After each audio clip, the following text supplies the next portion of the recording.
2023년 5월 17일 수요일 경제뉴스 모닝 브리핑을 시작하겠습니다.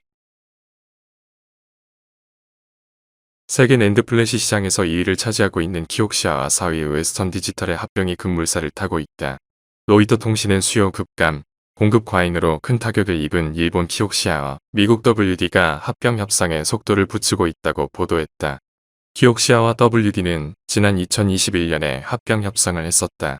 하지만 가치평가를 두고 두 회사의 입장이 엇갈리면서 협상은 중단됐었다. 합병이 이뤄지면 삼성전자에 필적하는 강력한 경쟁자가 등장하게 된다. 트렌드포스에 따르면 지난해 4분기 기준으로 낸드 플래시 시장에서 키옥시아는 2위, WD는 4위다. 두 회사의 점유율을 합산하면 35.2%로 1위 삼성전자를 추월하게 된다. 다음 뉴스.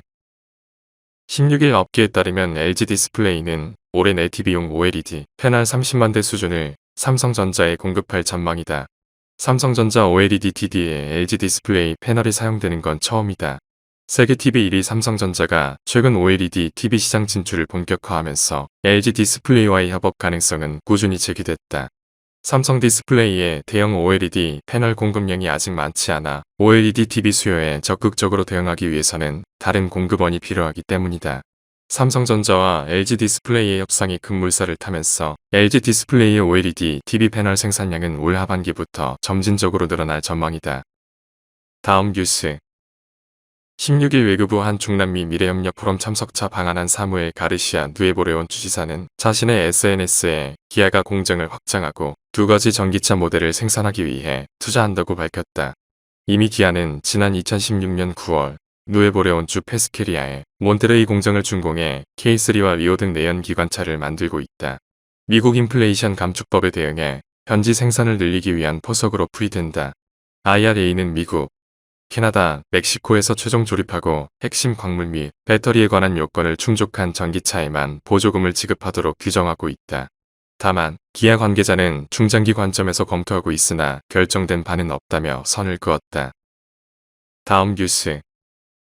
지난해 러시아의 우크라이나 침공 이후 유가를 내리기 위해 전략 비축유를 대량으로 시장에 풀었던 미국이 다시 석유를 사들이며 SPR을 비축하기 시작했다.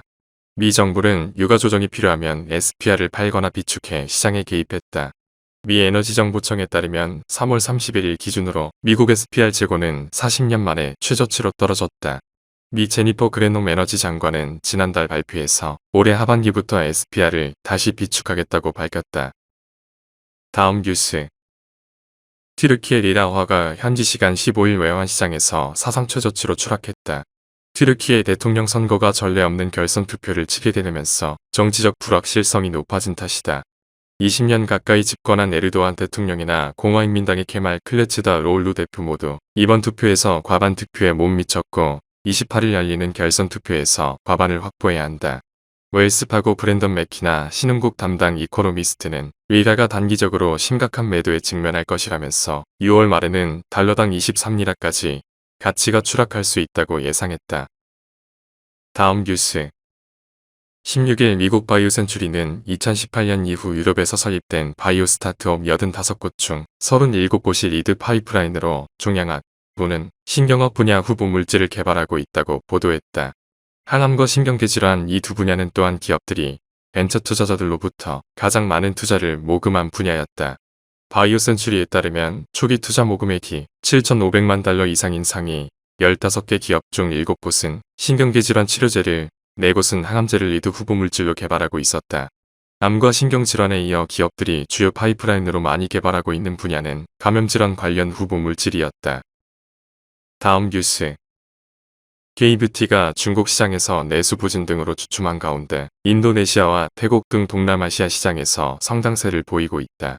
16일 뷰티 업계에 따르면 화장품 제조업 자개발 생산업체 코스맥스의 지난 1분기 성적은 중국과 미국에서 부진했으나 인도네시아와 태국 법인의 1분기 매출은 각각 전년 동기 대비 34%, 82% 늘었다. 아모레 퍼시픽의 지난 1분기 매출은 아세안에서 전년 동기 대비 10% 늘었다. 특히 말레이시아, 태국, 베트남, 필리핀에서 성장세가 두드러졌다. 다음 뉴스. 하나은행이 고시한 5월 16일 오후 11시 47분 원달러 환율은 1341원입니다. 시청해주셔서 감사합니다. 더 좋은 영상을 위해 구독, 좋아요 부탁드립니다.